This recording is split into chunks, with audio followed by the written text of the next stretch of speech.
अस्सलाम वालेकुम। हम इलेक्ट्रोलिसिस के बारे में पढ़ चुके थे। अब इलेक्ट्रोलिसिस की एक एग्ज़ाम्पल पढ़ते हैं और एग्ज़ाम्पल में हम सोडियम क्लोराइड को की इलेक्ट्रोलिसिस करेंगे इन molten state. So electrolysis electrolysis of molten sodium chloride. हम मोल्टन सोडियम क्लोराइड की इलेक्ट्रोलिसिस करेंगे। मोल्टन सोडियम क्लोराइड की यानी पिघली हुई सोडियम क्लोराइड। पिघली हुई सोडियम क्लोराइड क्यों? क्योंकि कोई भी इलेक्ट्रोलाइट जब सॉलिड फॉर्म में होता है तो उसके तमाम पॉजिटिव आयंस और नेगेटिव आयंस फिक्स्ड होते हैं। वो इलेक्ट्रोड्स की तरफ हरकत नहीं कर सकते, इसलिए वो अपने साथ इलेक्ट्रिक करंट नहीं गुजार सकते। इसलिए हम सॉलिड फॉर्म में किसी भी इलेक्ट्रोलाइट की इलेक्ट्रोलिसिस नहीं कर सकते। हम सोडियम क्लोराइड की इलेक्ट्रोलिसिस करेंगे मोल्टन स्टेट में, पिघली हुई हालत में। जब हम इसको हीट करेंगे तकरीबन 801 डिग्री सेल्सियस से ज़्यादा टेम्परेचर पर हीट करेंगे, तब ये पिघल जाएगी और पिघली हुई हालत में सोडियम आयंस और क्लोराइड आयंस अलग हो जाएंगे और वो फ्रीली मोशन कर सकेंगे, तो वो अपने साथ इलेक्ट्रिक करंट गुजार सकेंगे। तो फिर इसकी इलेक्ट्रोलिसिस हो सकेगी। या हम सोडियम क्लोराइड को पानी में डिज़ोल्व करें, उसका सोल्यूशन बनाएं, तो भी इसकी इलेक्ट्रोलिसिस होगी। लेकिन हम यहाँ aqueous solution of sodium chloride की इलेक्ट्रोलिसिस नहीं कर रहे, बल्कि हम मोल्टन सोडियम क्लोराइड की यानी ऐसी सोडियम क्लोराइड जो कि पानी के बगैर हमने उसको हीट किया है और वो पिघल गई है, और मोल्टन सोडियम क्लोराइड की इलेक्ट्रोलिसिस हम कर रहे हैं। इसके लिए हम कैसे करेंगे? ये है एक इलेक्ट्रोलाइटिक टैंक।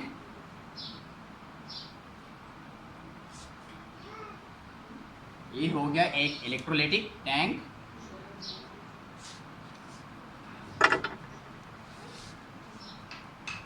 इलेक्ट्रोलाइटिक टैंक यानी वो वेसल जिसमें इलेक्ट्रोलिसिस होती है, और इसमें क्या है? इसमें इलेक्ट्रोलाइट है।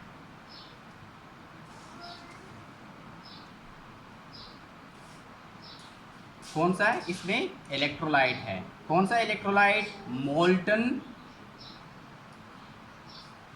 Sodium chloride. ये किसके तौर पर काम कर रहा है? ये इलेक्ट्रोलाइट के तौर पर काम कर रहा है। क्योंकि जब सोडियम क्लोराइड मोल्टन स्टेट में होगी तो इसके तब दोनों आयंस, सोडियम आयंस और क्लोराइड आयंस क्या होंगे? वो फ्री होंगे। तो इसमें सोडियम आयंस जो हैं वो क्या है? वो सोडियम आयंस भी फ्री हैं। और इसमें क्लोराइड आयंस हैं, और ये क्लोराइड आयंस नेगेटिव आयंस है, और ये नेगेटिव क्लोराइड आयंस भी क्या है? ये नेगेटिव क्लोराइड आयंस भी फ्री हैं, तो ये फ्रीली मोशन कर सकते हैं। इनमें हमने इलेक्ट्रोड्स डिप किए हैं।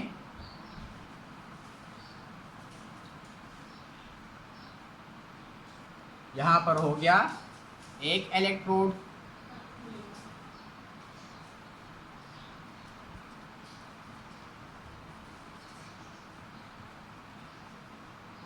ये एक इलेक्ट्रोड हो गया, और यहाँ दूसरा इलेक्ट्रोड हो गया।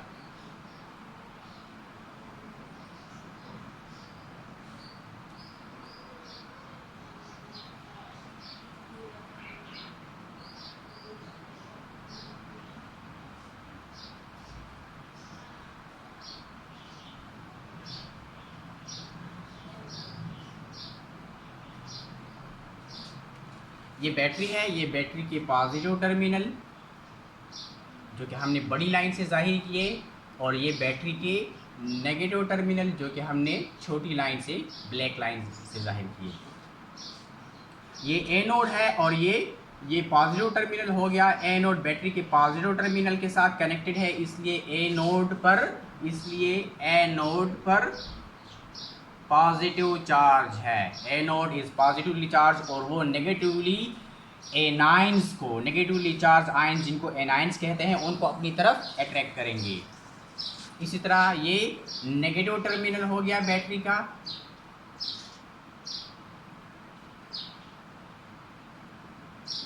This is the negative terminal of the battery, और ये नेगेटिव टर्मिनल के साथ कनेक्टेड है कैथोड। तो नेगेटिव टर्मिनल के साथ कनेक्ट होने की वजह से कैथोड पर नेगेटिव चार्ज है। कैथोड नेगेटिवली चार्ज है तो वो पॉजिटिवली चार्ज सोडियम आयंस को यानी केटाइंस को अपनी तरफ अट्रैक्ट करेंगे। अब चूंकि सोडियम आयंस और क्लोराइड आयंस मोल्टन स्टेट में है तो ये फ्रीली मोशन कर सकते हैं। जब इसमें से इलेक्ट्रिक करंट गुजरेगी तो इलेक्ट्रिक करंट के गुजरने की वजह से क्लोराइड आयंस ए नोड की तरफ मूवमेंट करेंगे। क्यों? क्योंकि ए नोड पर पॉजिटिव चार्ज है और क्लोराइड जो कि A9 है इन पर नेगेटिव चार्ज है। तो positively charge anode negatively charge chloride ions को अपनी तरफ अट्रैक्ट करेंगे। तो ये तमाम क्लोराइड आयंस को अपनी तरफ अट्रैक्ट करेंगे। क्लोराइड आयंस पर नेगेटिव चार्ज है यानी इनके साथ एक इलेक्ट्रॉन ज़्यादा है, तो ये नेगेटिवली चार्ज क्लोराइड आयंस ए नोड पर अपना इलेक्ट्रॉन लूज करेंगे।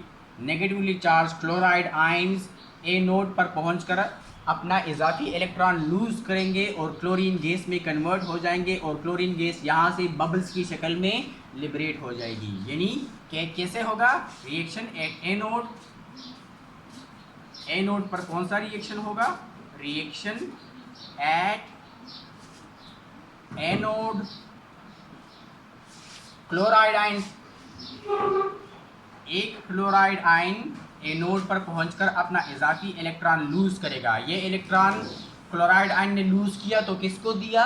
ए नोड को दिया। तो ए नोड को इलेक्ट्रॉन मिल गया कहाँ से? क्लोराइड आयन से, और इलेक्ट्रॉन लूज करने की वजह से इसका नेगेटिव चार्ज न्यूट्रलाइज हो गया और ये किस में कन्वर्ट हो गया? क्लोरीन एटम में। इस तरह दूसरा क्लोराइड आयन भी अपना इलेक्ट्रॉन लूज करेगा और इलेक्ट्रॉन लूज करने की वजह से उसका नेगेटिव चार्ज न्यूट्रलाइज हो जाएगा और वो क्लोरीन एटम में कन्वर्ट हो जाएगा। इस तरह हज़ारों लाखों मिलियंस ऑफ क्लोराइड आयंस इस सॉल्यूशन में हैं। वो तमाम क्लोराइड आयंस ए नोड पर आकर अपना इजाफी इलेक्ट्रॉन लूज करेंगे और क्लोरीन एटम्स में कन्वर्ट हो जाएंगे। लेकिन चूंकि क्लोरीन मोनो एटॉमिक फॉर्म में एक एटम की शक्ल में नहीं रह सकती, तो दो क्लोरीन एटम्स आपस में मिलकर Cl2 मॉलिक्यूल बनाएंगे, क्लोरीन गैस का मॉलिक्यूल बनाएंगे और वो Cl2 मॉलिक्यूल की शक्ल में यहाँ से लिबरेट हो जाएंगे। तो ओवरऑल रिएक्शन क्या हो जाएगा? एक क्लोराइड आयन ये और ये एक क्लोराइड आयन ये, दो क्लोराइड आयन, तो दो क्लोराइड आयन ने दो इलेक्ट्रॉन, एक ये वाला दो इलेक्ट्रॉन लूज किए और दो क्लोरीन एटम बनाए। दो क्लोरीन एटम आपस में मिलकर Cl2 मॉलिक्यूल बनाएंगे, Cl2 गैस बनाएंगे और ये Cl2 गैस यहाँ से बबल्स की शक्ल में लिबरेट हो जाएगी। ये क्लोरीन गैस यहाँ से बबल्स की शक्ल में लिबरेट हो जाएगी। कहाँ से? ए नोड पर। अच्छा, क्लोराइड आयंस ने अपने इलेक्ट्रॉन ए नोड को दिए, तो क्लोराइड आयंस ने यहाँ इलेक्ट्रॉन लूज किए तो ए नोड पर लॉस ऑफ इलेक्ट्रॉन हुआ। तो ए नोड पर लॉस ऑफ इलेक्ट्रॉन क्या है? ऑक्सीडेशन। तो ए नोड पर कौन सा रिएक्शन हुआ? ए नोड पर ऑक्सीडेशन रिएक्शन हुआ।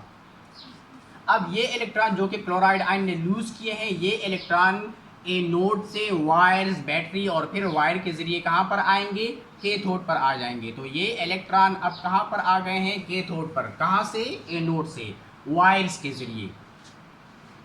अब सोडियम आयन, अब कैथोड पर नेगेटिव चार्ज है तो ये negatively charge cathode positively charge sodium ions को यानी केटायंस को अपनी तरफ अट्रैक्ट करेंगे।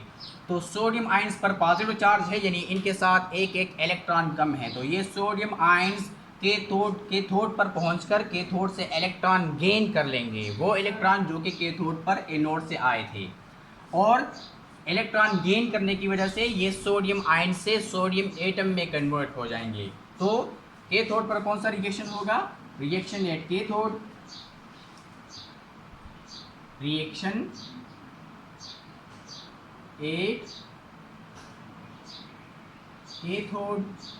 तो कैथोड पर ये रिएक्शन होगा कि सोडियम आयन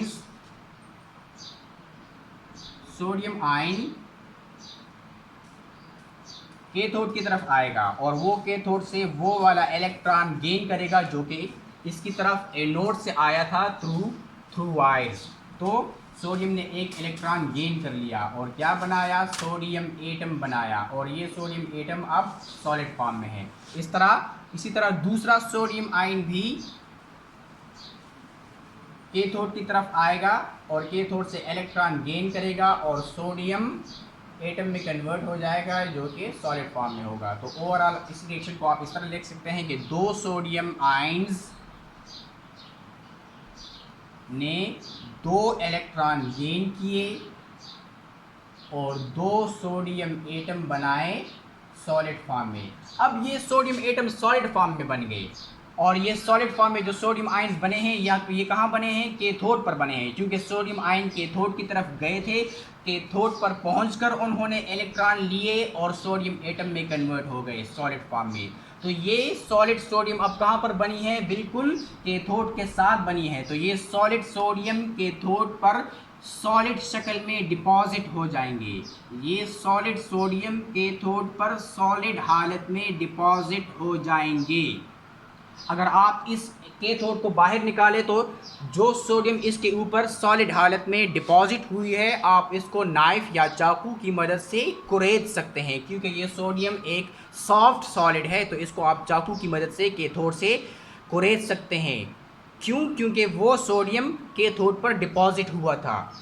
तो यहाँ पर सोडियम ने इलेक्ट्रॉन गेन किए, तो gain of electron is called reduction. तो कैथोड पर कौन सा रिएक्शन हुआ, कैथोड पर रिडक्शन हुआ।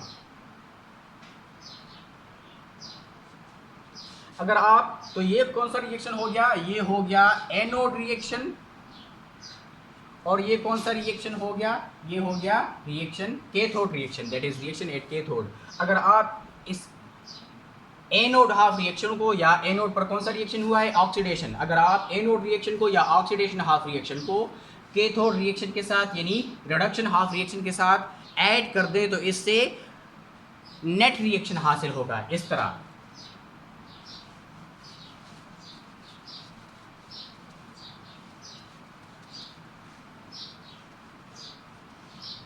ये हो गया एनोड रिएक्शन। एनोड रिएक्शन क्या है, दो क्लोराइड आयंस दो इलेक्ट्रॉन लूज करते हैं और क्लोरीन गैस बनाते हैं। ये हो गया ऑक्सीडेशन हाफ रिएक्शन या एनोड रिएक्शन। इसी तरह कैथोड रिएक्शन ये था कि दो सोडियम आयंस दो इलेक्ट्रॉन गेन करते हैं और दो सोडियम एटम बनाते हैं सॉलिड फॉर्म में। ये हो गया कैथोड रिएक्शन या रिडक्शन हाफ रिएक्शन। तो इन दोनों को अगर हम ऐड करें,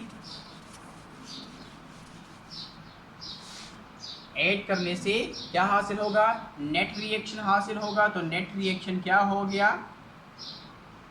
नेट रिएक्शन हो गए दो सोडियम आयंस रिएक्ट करते हैं दो क्लोराइड आयंस के साथ, दो इलेक्ट्रॉन के साथ कैंसिल हो गए और क्या बनाते हैं, दो सोडियम एटम बनाते हैं सॉलिड फॉर्म में और क्लोरीन मॉलिक्यूल बनाते हैं गैसियस फॉर्म में। तो सोडियम एटम ये क्या हो गए, ये सोडियम एटम डिपॉजिट हो गए, डिपॉजिटेड एट कैथोड। ये सोडियम एटम कैथोड पर डिपॉजिट हो गए इन सॉलिड फॉर्म। किस शक्ल में, सॉलिड शक्ल में। इसी तरह ये क्लोरीन गैस क्या हो गई, लिबरेट हो गई, खारिज हो गई, लिबरेटेड एट एनोड। ये एनोड पर ये गैस खारिज हुई क्लोरीन गैस। किस शक्ल में, इन गैसियस फॉर्म। किस शक्ल में, गैसियस हालत में। तो ये तो था इलेक्ट्रोलिसिस का एग्जाम्पल।